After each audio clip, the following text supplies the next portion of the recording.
فأنا ناصح لإخواني بالصدع بالحق تبيض وجوههم. السكوت في مسألة الحزبية يضرها، فاصدع بما تؤمر وأعرض عن المشركين. سلامي على دماج ورجالها والشيخ يحيى ودار العلم يا سعد بانيها.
Anjir juga aneh.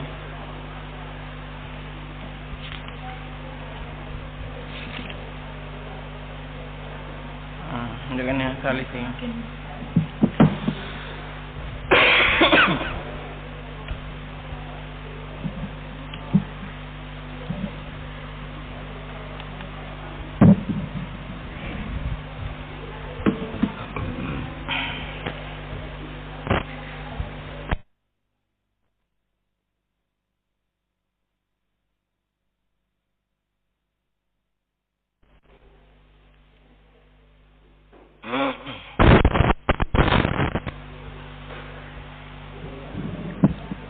Bismillahirrahmanirrahim. Alhamdulillah wassalatu wassalamu ala Rasulillah wa ala alihi wa sahbihi wa man walah, amma ba'd.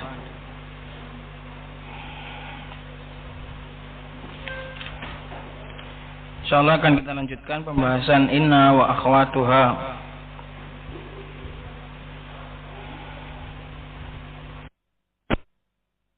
Inna dan juga saudari-saudarinya ini menasabkan isim dan merafakkan khabar. Dan sudah kita ambil inna. Inna dan juga anna ini maknanya sama, yaitu untuk takkid, untuk menguatkan.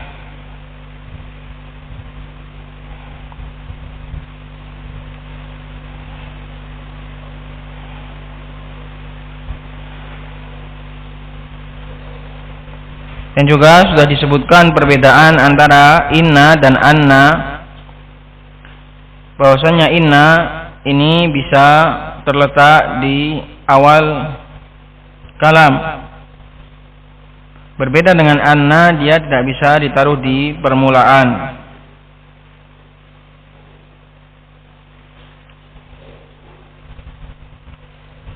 Dan juga di sana ada beberapa dhawabit atau kriteria kapan dia itu dibaca inna dan kapan dia itu dibaca anna.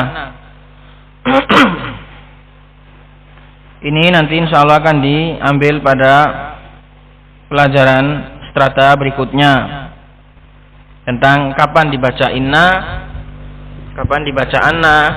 Ini ada kriterianya, ada ciri-cirinya, dan juga ada tempatnya sendiri-sendiri. Yang jelas, kalau anna dibaca anna, ini ketika bisa ditakwil masdar. Karena an atau anna dan isimnya dan khobarnya ini nanti bisa ditakwil dengan masdar. Adapun inna nggak bisa. Itu perbedaan inna dengan anna.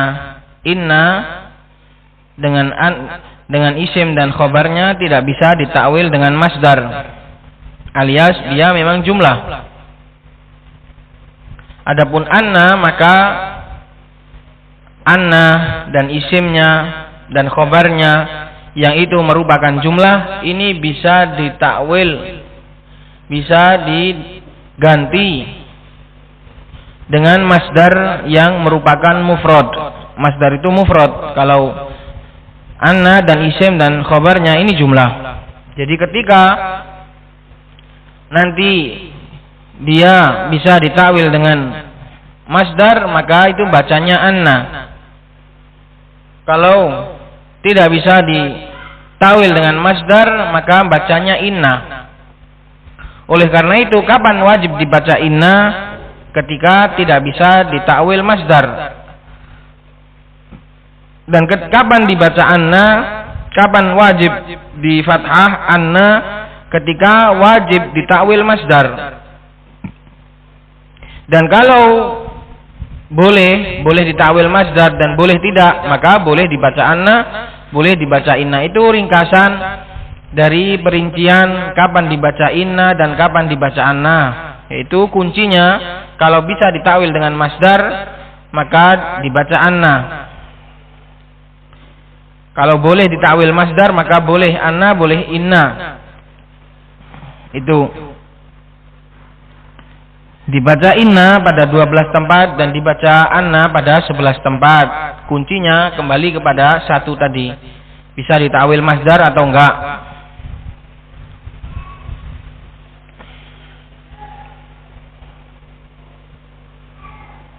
Seperti di sini contoh, inna syirka la dzulmun azimun. Inna syirka la dzulmun azimun.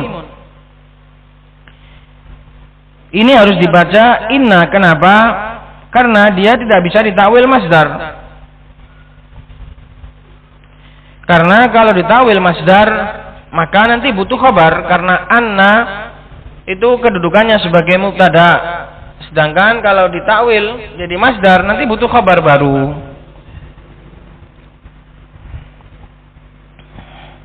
Yang jelas itu nanti insya Allah pada strata berikutnya. Yang untuk sementara ini cukup tahu bahwasanya inna dan anna itu menasabkan isim dan merofakkan khabar. Taib qala syarih wafaqahullahu taala, as-salisu, yang ketiga dari saudarinya inna, lakinna bitasydidin nun, yaitu nunnya ditasydid untuk membedakan dengan lakin, karena di sana ada lakin, ada lakinna. Artinya sama.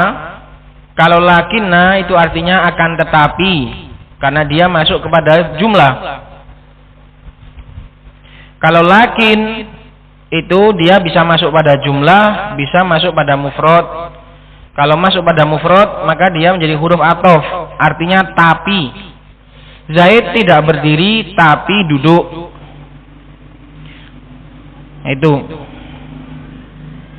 Tapi kalau lakinna ini harus masuk pada jumlah, maka diartikan akan tetapi Zaid tidak berdiri, akan tetapi Zaid itu duduk. Nah gitu.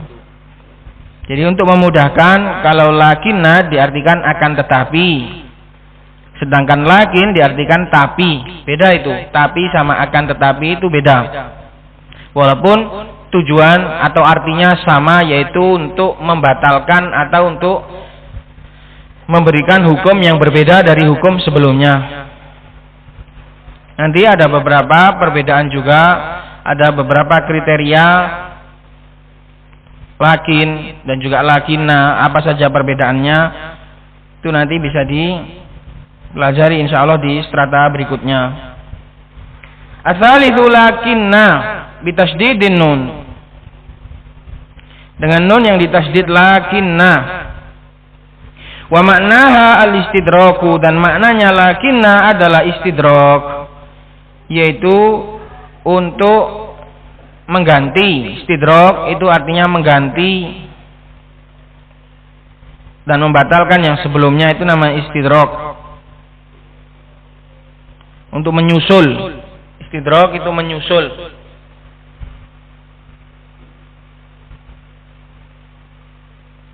Adroka itu mendapati, adroka mendapati. Kalau istadroka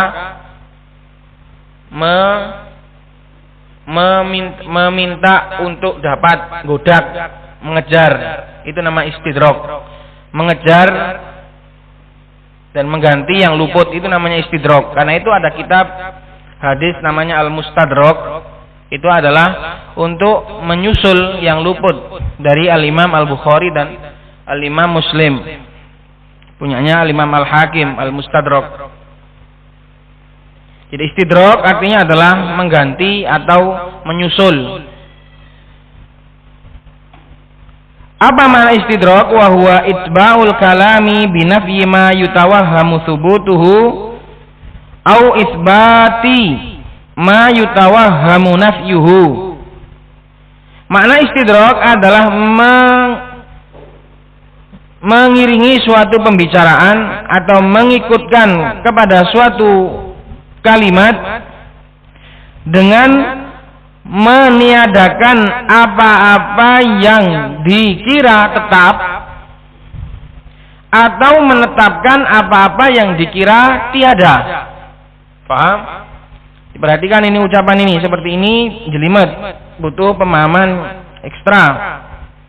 Itba'ul kalam yaitu mengikutkan kepada sebuah kalimat, diikuti atau diikutkan atau disertai, menyertakan. Itba'ul kalam artinya menyertakan atau mengikutkan atau mengiringkan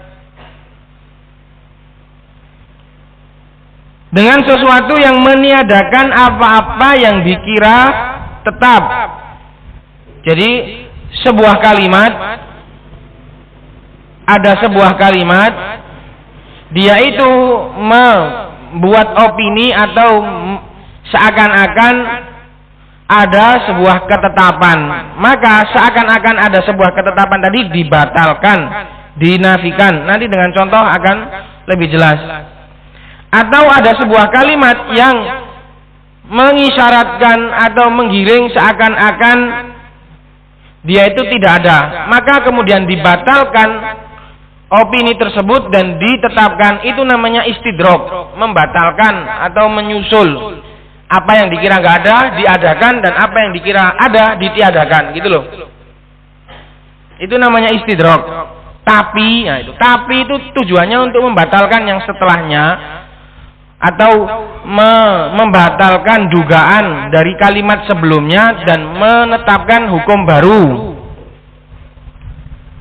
Contohnya, fal awal, maka yang pertama yaitu yang nafyi ma yutawahhamu thubutuhu. Fal awal ini balik kepada nafyi ma yutawahhamu thubutuhu, meniadakan apa-apa yang dikira tetap.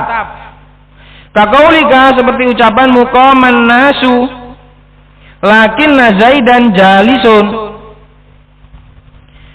telah berdiri manusia. Nah, dari ucapan telah berdiri manusia ini ada dugaan bahwasanya Zaid juga ikut, karena Zaid termasuk manusia. Mafhum? Dari ucapan qaman nasu, telah berdiri manusia, itu ada opini atau ada dugaan bahwasanya Zaid juga ikut berdiri, karena Zaid juga masuk dalam ucapan manusia. Kemudian dibatalkan dugaan tersebut. Akan tetapi Zaid nggak ikut berdiri, Zaid duduk gitu. Maka berdirinya Zaid itu diduga, berdirinya Zaid itu yutawaham wukuhu, dikira terjadi, karena Zaid juga termasuk manusia. Seandainya kalau nggak ada lakinna ini, ya Zaid dikira berdiri juga.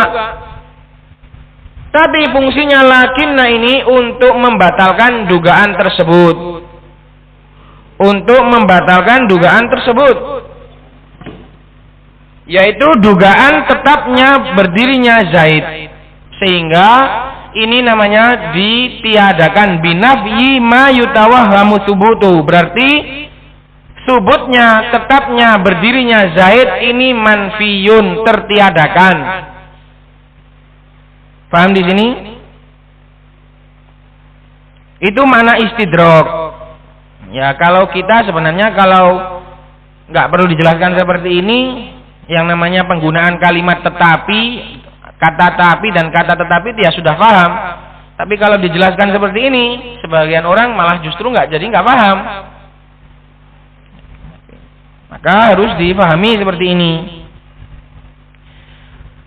Jadi binafyi ma yutawahhamu thubutuhu, itba'ul kalam, mengikutkan kepada suatu kalam. Mana kalam di sini? Qaman nasu.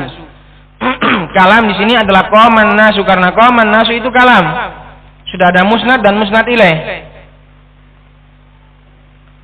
Ini diikuti, kalam ini diiringi atau disertakan kepadanya nafi, penafian, peniadaan apa-apa yang dikira tetap. Di sini dalam ucapan qaman nasu yang dikira tetap itu apa?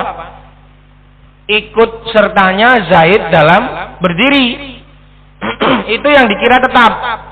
Yang dikira tetap adalah berdirinya Zaid atau ikut sertanya Zaid dalam kegiatan berdiri. Ini ditiadakan, ini dinafikan pakai lakinna. Manusia semuanya berdiri. Akan tetapi Zaid sendiri yang duduk.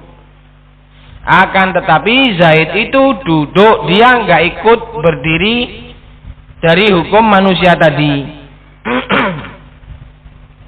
Karena kalau nggak ada lakinna, maka Zaid juga dikira berdiri. Karena dia masuk dalam kategori manusia. Misalnya hadara at-tullabu. Kalau contoh qaman nasu, ini terlalu masa manusia semuanya berdiri. Kalau hadara at-tullabu, telah hadir para murid. Lakinna Zaidan ghaibun, akan tetapi Zaid tidak hadir alias ghaib. Nah gitu. Jadi kalau ucapan hadaraatul labu, telah hadir para murid seluruhnya, ini dikira Zaid juga ikut hadir, dikira tetap. Hadirnya Zaid dikira tetap. Maka dibatalkan dan ditiadakan pakai lakinnah. Pokoknya lakinnah itu untuk menetapkan hukum yang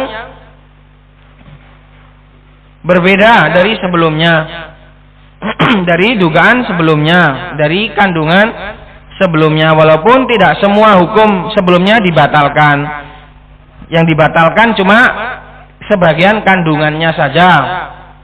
Itu. Faqauluka qaman nasu, maka ucapanmu qaman nasu, telah berdiri manusia, yutawahhamu minhu qiyamu Zaidin ma'ahum.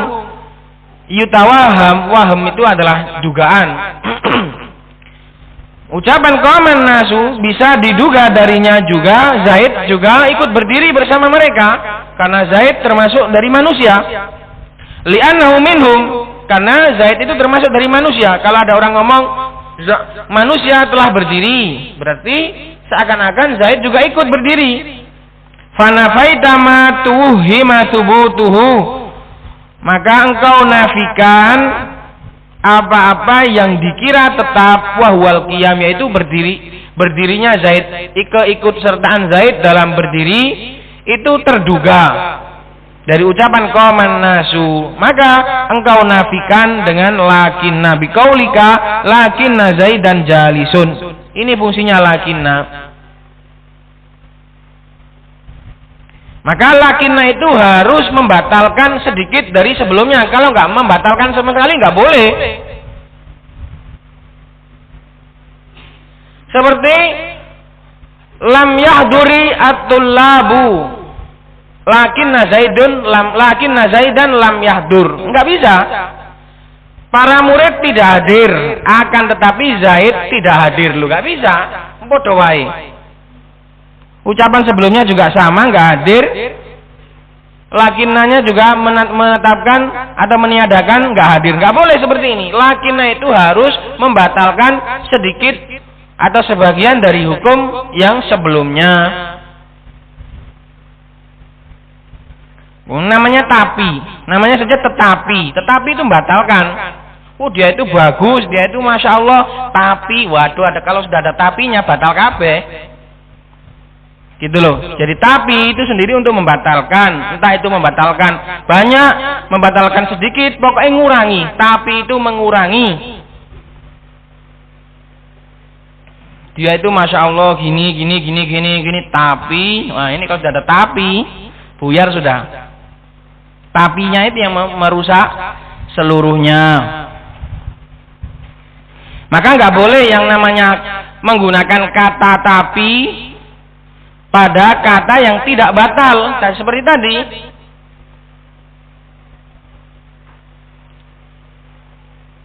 Saya nggak hadir, tapi saya nggak datang, nggak benar seperti itu, sama. Maka yang namanya menggunakan kata tapi itu harus membatalkan sebagian hukum sebelumnya. Wasani, sekarang contoh yang kedua, yaitu kembali kepada isbatu ma yutawahhamu nafyuh, atau sebaliknya, tadi kan meniadakan apa-apa yang dikira tetap. Sekarang sebaliknya, menetapkan apa-apa yang dikira tiada. Menetapkan apa-apa yang dikira tiada. Wasani kaqaulika, yang kedua seperti ucapanmu, Zaidun jahilun lakinnahu sholihun. Zaid itu bodoh tapi dia itu soleh. Faqauluka, maka ucapanmu Zaidun jahilun yutawahhamu minhu nafyu as-salahi anhu. Ucapan Zaid itu bodoh seakan-akan itu adalah celaan. Namanya bodoh itu adalah celaan. Tapi untungnya jadi gini. Lakinna itu bisa diartikan sayangnya. Itu kalau memang sebelumnya itu adalah pujian. Kalau sebelumnya itu celaan, maka diartikan untungnya. Itu namanya aja batalkan. Paham? Kalau sebelumnya itu adalah pujian, maka ditapikan, maka artinya sayangnya. Zaid itu Zaid itu pinter, sayangnya dia itu jahat. Nah, itu sayangnya. Lakinnahu dolimun. Zaidun alimun lakinnahu dolimun. Kalau sebelumnya itu adalah celaan, maka diartikan apa? Untungnya. Seperti di sini, Zaid itu bodoh. Untungnya, tetapi dia itu adalah soleh. Membatalkan hukum sebelumnya, sebagian hukum sebelumnya. Faqauluka Zaidun jahilun, maka ucapanmu Zaid itu bodoh, yutawahhamu minhu nafyu sholahi anhu, diduga dengan ucapan tersebut dia itu tidak soleh, karena li'annal ghaliba 'alal juhali adamus shalah, karena rata-rata orang-orang yang bodoh dia nggak baik. Bagaimana bisa baik wong bodoh? Bagaimana tahu perkara takwa? Bagaimana tahu ini halal, ini haram wong dia itu bodoh? Li'annal ghaliba, karena rata-rata kebanyakannya alal juhal, yang paling banyak atas orang-orang bodoh itu adalah adamus shalah, mereka nggak baik. Namanya bodoh, nggak baik, ya pasti melakukan kesalahan, akan terjatuh di dalam kesesatan. Fa'usbita atau fa'asbatta ma tuhima nafyuhu, maka engkau tetapkan apa-apa yang dikira tiada tadi, wahwa as-shalah, yaitu kesolihannya. Kalau kamu bilang cuma Zaidun jahilun, seakan-akan nggak ada baiknya sama sekali. Yo jahil, yo nggak soleh, yo macam-macam namanya jahil. Jadi kalau cuma kamu katakan Zaidun jahilun, seakan-akan nggak ada baiknya, nggak ada solahnya. Maka kamu batalkan dugaan tersebut dengan kamu tetapkan untungnya atau tetapi dia itu soleh.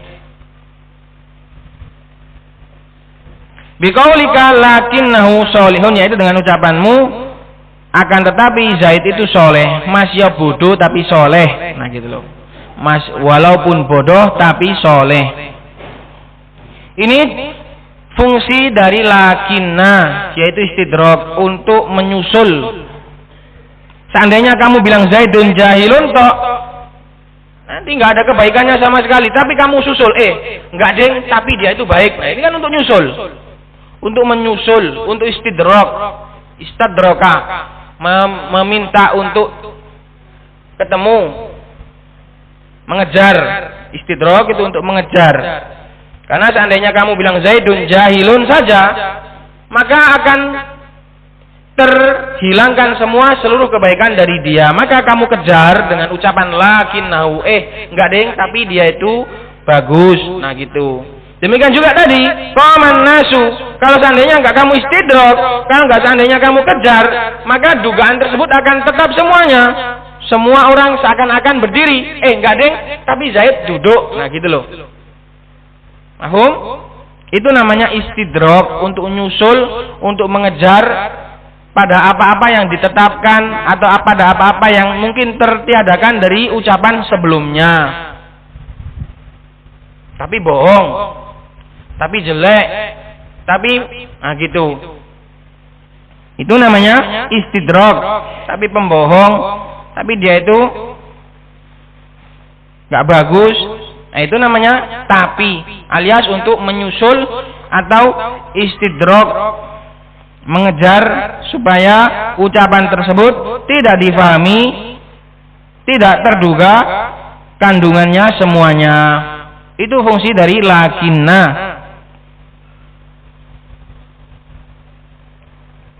Maka lakinna di sini pada contoh-contoh tersebut dia menasabkan isim dan merafa'kan khabar lakinnahu atau lakinna Zaidan qaimun atau jalisun. Itu qala falakinna harfu istidrakin wa nasbin, maka lakinna adalah huruf istidrak.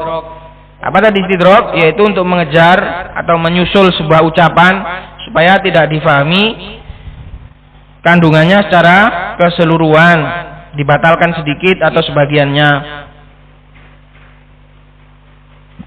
Wa kullun min Zaidan wal ha'i ismuha, masing-masing dari Zaidan pada contoh pertama dan ha lakinnahu pada contoh yang kedua, ismuha adalah isimnya. Wa kullun min jalisun wa sholihun khabaruha, masing-masing dari jalisun pada contoh yang pertama dan sholihun pada contoh yang kedua adalah khabarnya. Wa ulima mimma taqaddama anna lakinna la budda an yataqaddamaha kalamun. Perhatikan. Dan diketahui dari apa-apa yang terdahulu bahwasanya lakinna itu harus didahului oleh kalam sebelumnya, karena tujuannya untuk ngejar. Ya, kalau sebelumnya nggak ada apa-apa, tiba-tiba lakinna Zaidan qaimun, apa yang kamu batalkan? Apa yang ditapikan itu apa? Nggak ada. Maka yang namanya tapi itu harus ada ucapan sebelumnya. Harus ada ucapan sebelumnya. Tidak boleh dia ucapannya hanya lakinna saja, nggak boleh, karena pasti harus ada yang diistidrak, ada mustadrak dan ada yang mustadrik. Itu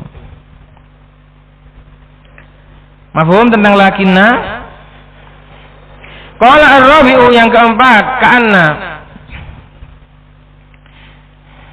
bi fathil hamzati wa tasydidin nun, ka'anna dengan hamzah yang fathah, ka'anna wa tasydidin nun.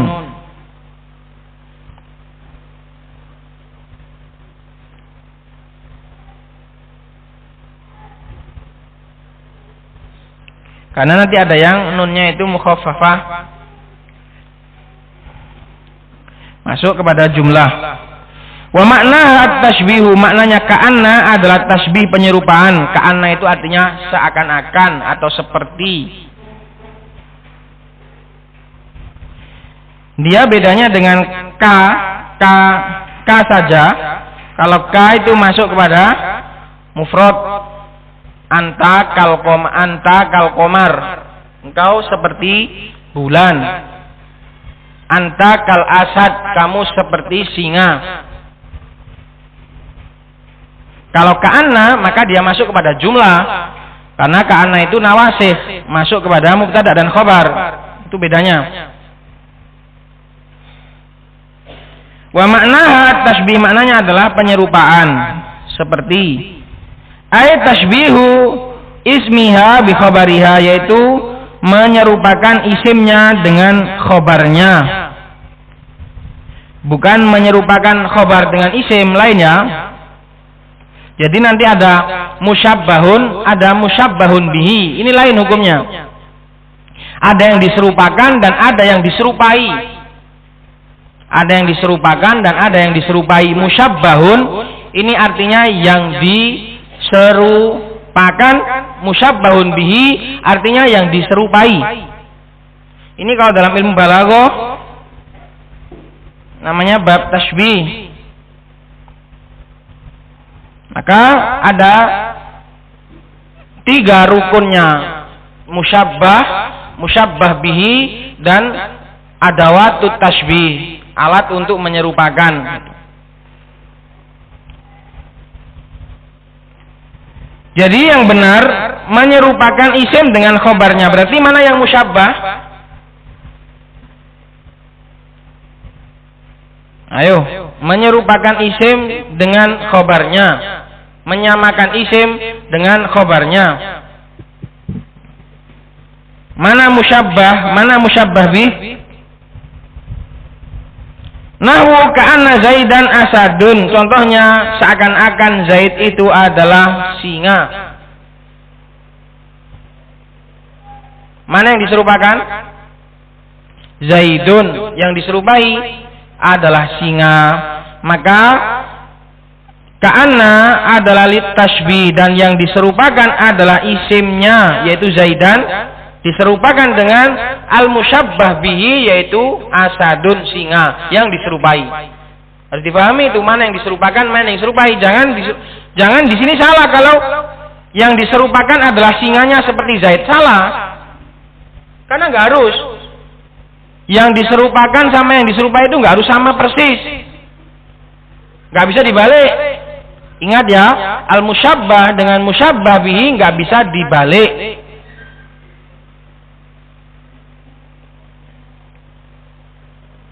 Antara musyabbah dengan musyabbah bihi itu nggak bisa dibalik. Jadi nggak bisa ka'anna asadan Zaidun. Nggak bisa. Singa itu seperti Zaid. Nggak bisa. Dalam sebagian kasus nggak bisa, nggak semuanya bisa dibalik antara musyabbah dengan musyabbah bihi. Maka di sini perlu dijelaskan ay tashbihu ismiha bi khabariha. Enggak boleh dibalik, enggak boleh tashbihu khabariha bismiha. Karena derajatnya itu lebih tinggi musyabbah bihi. Itu kaidah. Musyabbah dengan musyabbah bihi derajatnya lebih tinggi musyabbah bihi, lebih tinggi yang diserupai. Seperti amalan duduk setelah sholat subuh sampai terbit syuruk, sampai matahari agak meninggi kemudian sholat, ini seperti pahalanya seperti haji atau seperti umroh. Maka nggak bisa disamakan persis antara yang diserupakan dengan yang diserupai. Yang diserupakan di situ adalah duduk setelah subuh, yang diserupai adalah haji atau umroh. Maka pada zatnya yang diserupai itu tetap lebih tinggi. Pokoknya kalau ada yang diserupakan, maka yang diserupai itu lebih tinggi. Maka di sini ka'anna Zaidan asadun, yang diserupai yaitu singa, lebih tinggi derajatnya daripada Zaid dalam penyerupaan ini. Yaitu dari sisi keberanian, karena orang kalau diserupakan dengan singa itu adalah pasti dari sisi keberaniannya.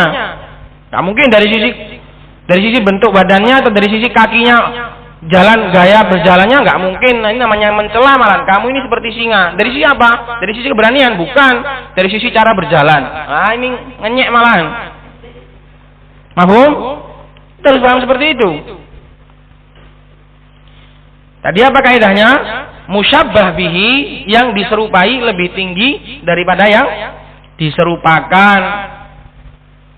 Kalau tadi dalam masalah sholat subuh, setelah sholat subuh tadi yang diserupakan adalah dalam masalah pahala, maka pahala yang asli itu tetap lebih tinggi. Bagaimanapun juga yang namanya yang asli sama yang kopian, yang diserupakan, yang jiplaan, replika, yang reproan, tetap lebih tinggi yang asli gitu loh. Maka seperti ini, ka'anna Zaidan asadun, penyerupaannya adalah dari sisi keberanian, maka tetap derajat singa itu lebih tinggi daripada Zaid dari sisi tasbih keberaniannya.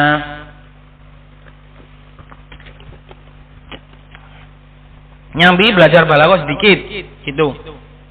Karena Zaidan asadun, Zaid itu seperti asad. Faka'anna harfu tashbihin wa nasbin. Maka ka'anna adalah huruf tashbih, huruf untuk menyerupakan, dan dia juga huruf nasab. Wa Zaidan ismuha, dan Zaid adalah isimnya, wa asadun khabaruha. Wal ma'na anna Zaidan yushbihul asada fi syuja'ah. Maknanya adalah Zaid itu menyerupai singa dalam keberanian. Karena itulah pujian. Kalau menyerupai dalam badan atau dalam cara berjalan atau dalam yang lain, ini malah celaan.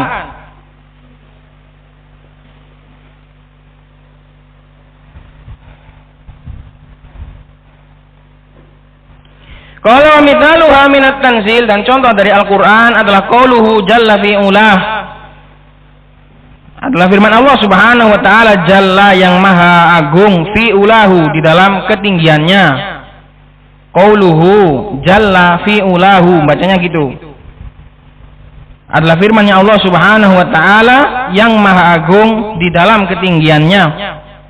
Fi'ulahu muta'alliq dengan jalla.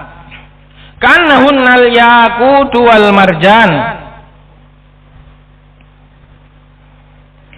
seakan-akan para bidadari-bidadari itu seperti al-yaqut, permata merah, wal marjan, sama permata juga yang terbaik diserupakan.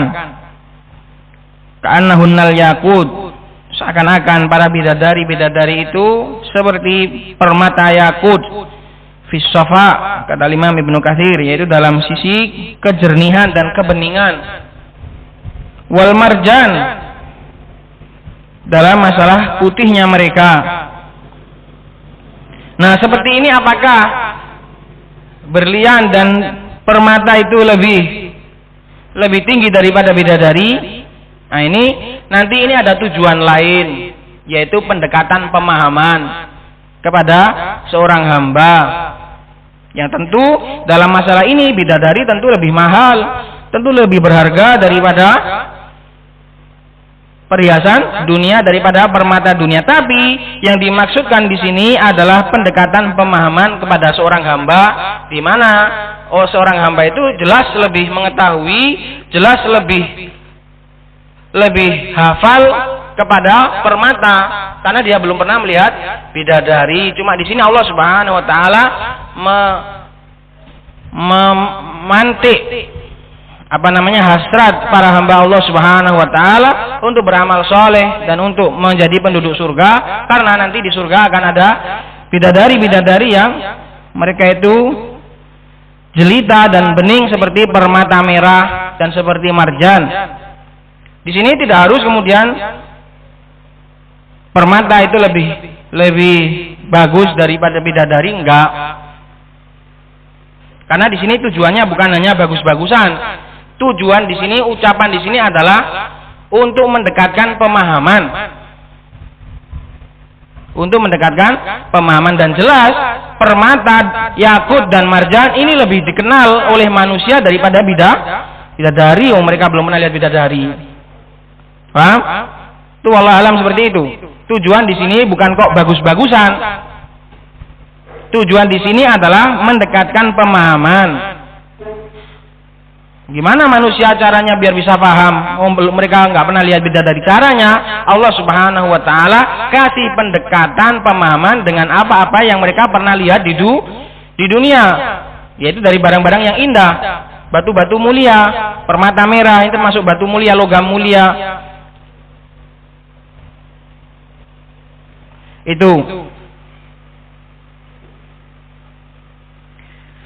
Itu tadi ka'anna.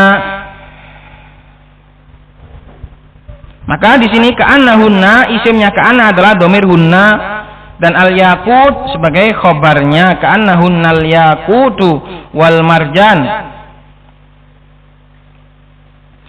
Ini dalam surat Ar-Rahman yang mengkisahkan tentang 4 tingkatan surga. Jadi ada 2 surga untuk kelas tertinggi dan ada 2 surga untuk kelas di bawahnya. Isi-isinya pun beda. Barang siapa yang ingin memahami surat Ar-Rahman ini, Masya Allah, bagus sekali isinya. Di situ akan diperlihatkan bagaimana tingkatan surga bagi tingkatan para hamba Allah Subhanahu wa taala. Waliman khafa maqama rabbih jannatan, ini yang tertinggi. Kemudian nanti di bawahnya ada wa min dunihima jannatan. Itu kelas bidadarinya juga beda itu. Di situlah termasuk keindahan lafaz-lafaz Al-Qur'an, di mana pada kelas nomor 1 di surga bidadarinya itu adalah qasiratut tarfi. Mereka membatasi pandangan mereka. Ini saya sebutkan karena ini berfaedah kepada para ummahat. Perhatikan. Para bidadari surga yang kelas 1 isinya adalah bidadari-bidadari yang mereka itu membatasi pandangan. Adapun di surga kelas 2 di bawahnya, antum bisa lihat bidadarinya adalah maksuratun fil khiyam, dibatasi. Sedangkan kelas wanita jelas wanita yang mau membatasi pandangannya karena hasrat dan kemauannya sendiri, ini tentu lebih berkelas daripada wanita yang dipaksa atau dibatasi oleh orang tuanya. Paham? Sebagaimana di surga juga para bidadari itu juga beda kelas. Sebagaimana wanita di dunia juga yang wanita itu salihah dengan dirinya sendiri, memang membatasi pandangannya, tidak jelalatan matanya karena kemauan dan karena ketakwaan dia sendiri, itu jauh lebih berkelas daripada wanita yang hanya dibatasi oleh mungkin keluarganya, oleh ibunya atau oleh bapaknya. Ini sebagai nasihat bagi para ummahat, kalau mau menjadi wanita yang berkelas, itu tadi qasiratut tarf. Tarf artinya mata. Qasiratut tarf, ini yang paling berkelas. Di bawahnya maksurat, walaupun mereka sama-sama bagus. Wanita yang mau bertakwa dengan dirinya sendiri dan wanita yang mau diatur itu sama-sama bagus, tapi beda kelas. Ini berkaitan dengan ayat ini, ka'annahunnal yaqut wal marjan. Antara surga kelas 1 dengan surga di bawahnya, isinya pun beda, dedaunannya pun beda, air-airnya pun beda. Ini bisa dihayati dalam surat Ar-Rahman. Satunya ainani tajriyan, ini lebih tinggi daripada ainani naddokhatan. Subhanallah. Firman Allah Subhanahu wa taala sangatlah hebat. Qala al-khamis, yang kelima, laita. Wa maknaha tamanni, laita artinya adalah tamanni, berangan-angan. Untuk berangan-angan. Wa huwa talabul mustahili au ma fihi usrun, yaitu meminta atau berharap sesuatu yang mustahil atau yang sulit, apa-apa yang di dalamnya ada kesulitan. Ini namanya tamanni. Fal awal wa huwal aksar, maka yang pertama yaitu yang mustahil, dan inilah yang paling banyak untuk angan-angan. Angan-angan itu seringnya adalah untuk sesuatu yang mustahil. Nahwu qauli asy-syaikh al-kabiri, yaitu ucapannya seorang tua yang renta, yang sudah tua. Asy-syaikh ini orang tua, al-kabir sudah renta. Laita syababa aidun, andai saja masa muda itu kembali. Maka laita ini untuk berangan-angan, andai saja masa muda itu kembali. Aslinya jumlah mubtada khabar asyababu aidun, masa muda itu akan kembali, secara susunan kalimat seperti itu. Kemudian kemasukan laita, laita syababa aidun, andai saja masa muda itu kembali, dan ini mustahil, nggak mungkin bisa. Wasani, dan yang kedua adalah untuk yang sulit.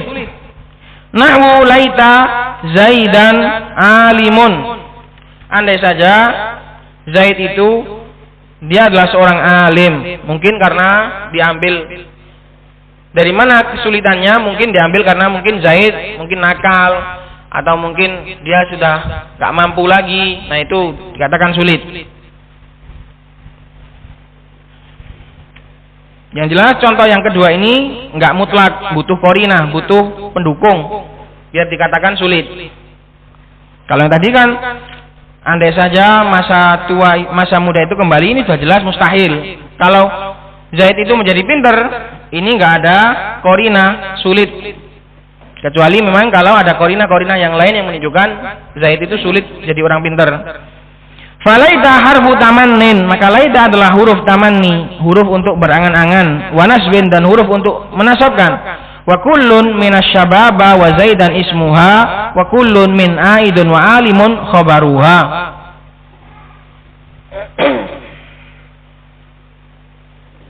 Wa mithaluha minat tanzil, dan contoh laita dari Al-Qur'an, tanzil dari Al-Qur'an. Ya laitani kuntu turaba. Ya laitani kuntu turaba. Itu bisa dilihat i'rabnya di catatan kaki nomor 2. Ya laitani, kok bisa ya masuk kepada laita? Itu ya-nya itu munad, memanggil sesuatu yang mahdzuf.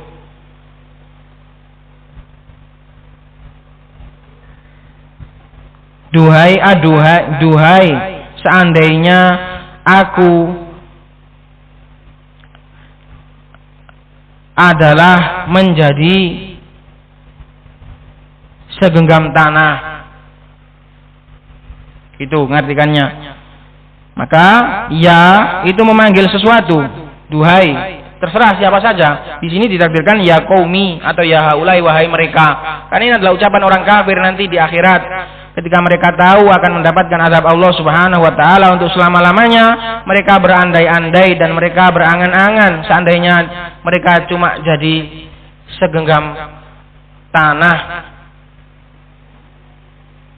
Karena takut dari azab Allah Subhanahu wa taala. Maka ya itu adalah manggil kepada sesuatu bebas. Duhai, aduhai, seandainya aku. Maka ya di situ manggil sesuatu, entah itu di depannya, pokoknya semua yang di depannya. Laitani, laita ini huruf nasab. Kemudian ni, nunnya nun wiqayah, ya-nya sebagai ya mutakallim sebagai isimnya laita. Dan nun wiqayah itu bukan hanya masuk kepada fiil, bahkan kepada huruf juga bisa. Seperti di sini, laita itu huruf.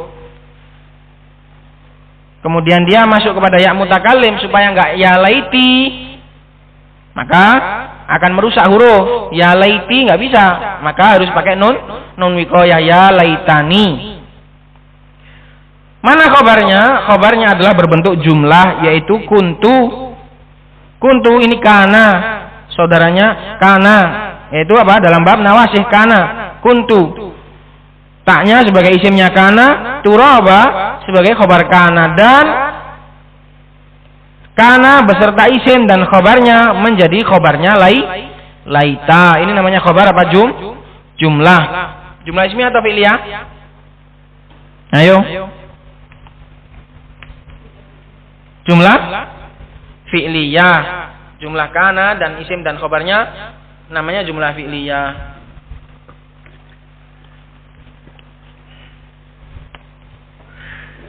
Qala sadisu yang keenam, la'alla, semoga. Wa maknaha at-tarajji, maknanya adalah tarajji, berharap. Awit tawakku atau menduga. Nah ini la'alla ini bukan hanya untuk berharap tapi menduga. Tapi juga bisa untuk menduga, tawakku, menduga. Bedanya apa? Fattaraji berharap, huwa talabul amril mahbub. Dia adalah menginginkan perkara yang dicintai. Wala yakunu illa fil mumkin, dan dia enggak bisa kecuali pada perkara yang masih memungkinkan. Kalau pada perkara yang sulit atau pada perkara yang mustahil pakai laita. Kalau perkara mustahil nggak boleh pakai la'alla, nggak bisa. La'alla itu untuk harapan, sedangkan mustahil sudah nggak ada harapan lagi. Nahwu la'alla Zaidan qadimun, semoga saja Zaid itu datang. Wa tawaqqu, dan untuk menduga, huwa tarakkubu al-amri al-makruhi, yaitu tarakub, mengawasi atau menduga perkara yang enggak disukai. Jadi jangan dikatakan ini sebagai taroji, karena ini bukan perkara yang dicintai. Harapan itu adalah perkara-perkara yang diinginkan. Kalau perkara-perkara yang enggak kalau perkara-perkara yang dikhawatirkan bukan harapan namanya. Ini namanya menduga. Ai intidharu, yaitu menunggu atau mengawasi atau memantau terjadinya perkara tersebut. Nahwu la'alla Muhammadan halikun, nampaknya Muhammad akan segera binasa. Ya, ini perlu dilihat. Kalau yang mengucapkan ini adalah orang yang suka kehancurannya Muhammad, ya namanya taroji. Paham? Dilihat keadaannya. Kalau yang mengucapkan ini adalah orang yang memang senang dengan kehancurannya Muhammad, maka namanya taroji. Tapi kan ini Syekh membawa kepada makna kita itu baik semua. Masa ada yang ingin Muhammad itu hancur? Maka dikatakan kalau seperti ini bukan taroji, ini namanya tawakku, menduga. Maka jangan diartikan semoga. La'alla Muhammad dan halikun jangan diartikan semoga, tapi diartikan kayaknya sebentar lagi Muhammad akan hancur, akan binasa. Itu menduga namanya. Fala'alla fil mithalil awal harfu tarajjin wa nasbin. Maka la'alla pada contoh yang pertama, la'alla zaidan qadimun adalah huruf untuk berharap dan huruf nasab karena menasabkan isim. Wa zaidan ismuha, sedangkan zaid adalah isimnya, wa qadimun khabaruha. Wa la'alla fil mithalil tsani, dan la'alla pada contoh yang kedua adalah huruf tawakku, huruf untuk menduga atau menunggu. Wa nasab dan huruf nasab, wa Muhammad dan ismuha, wa halikun khabaruha. Wa mithaluha minal Qur'anil azim qauluhu jalla dzikruhu, dan contoh dari Al-Qur'an adalah firman Allah Subhanahu wa taala, la'allaka bakhi'un nafsaka, nampaknya kamu bersedih atau kamu itu menyiksa dirimu karena mereka enggak beriman. La'allaka bakhi'un nafsaka.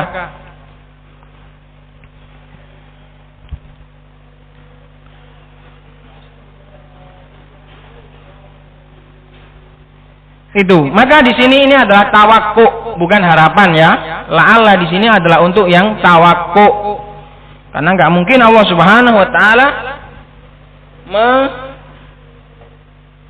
mengatakan Rasulullah dirinya itu menjadi sedih, itu kemudian disukai oleh Allah Subhanahu wa taala, enggak. Tapi di sini adalah uslub bahasa Arab bahwasanya Allah Subhanahu wa taala bilang, wahai Muhammad, nampaknya kok jiwamu itu sedih ketika mereka enggak beriman ya. Bukan berarti Allah itu enggak tahu. Kok Allah kok bilang nampaknya? Bukan berarti seperti itu. Ini namanya uslub. Allah Subhanahu wa taala menggunakan bahasa Arab ini sebaik mungkin dan sedekat mungkin dengan pemahaman orang Arab. Seperti ini bagus sekali artinya. La'allaka bakhi'un nafsaka alla yakunu mu'minin. Wahai Muhammad, nampaknya jiwamu bersedih, nampaknya engkau membuat sedih jiwamu, an la yakunu mu'minin, gara-gara mereka enggak beriman. Rasulullah sallallahu alaihi wasallam sebagai seorang yang sangat kasih sayang kepada umatnya, beliau juga sedih, beliau juga sayang kalau umatnya itu enggak beriman. Rasulullah juga kesedihan. Rasulullah juga sedih kalau umatnya itu membangkang dan enggak beriman. Itu. Jadi la'alla di sini maknanya adalah litawakku, bukan taroji, karena Allah Subhanahu wa taala,